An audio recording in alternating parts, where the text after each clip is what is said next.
সাকিব আল হাসানকে যে মামলায় আপনারা গ্রেপ্তার দেখালেন, সাকিব আল হাসান জুলাইয়ের প্রথম থেকে সে বাংলাদেশের বাইরে, সে ইউএসএ তে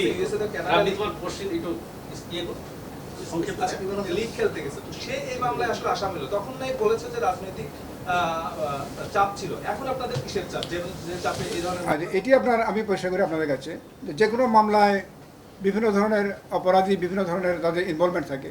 তাদের যে প্রিন্সিপাল অফেন্ডার আছে, আবার এই অ্যাবেটর আছে। তো অনেকেই যে এই সকল অপরাধে যারা ইতিমধ্যে আছে, তারা হয়তো এই অপরাধকে সংগঠনে সহযোগিতা করেছেন বিভিন্নভাবে, এবং আপনারা জানেন এগুলো। অনেকে আপনার অর্থ দিয়ে সাহায্য করেছেন, অনেকে পরামর্শ দিয়েছেন, অনেকে আপনার যে মিডিয়াতে উস্কানিমূলক বক্তব্য দিয়েছেন। তো এগুলো তো অপরাধ, আপনার অবশ্যই অপরাধ। এবং আমরা আইন অনুযায়ী যে কাজগুলো করবো, এভিডেন্স কালেকশন করবো। এভিডেন্স কালেকশন এবং যে কোনো মামলা তদন্তে এভিডেন্স কালেকশন অত্যন্ত গুরুত্বপূর্ণ, এবং যে কোনো অ্যারেস্ট আপনার হবে এই কালেক্টেড এভিডেন্সের উপরে।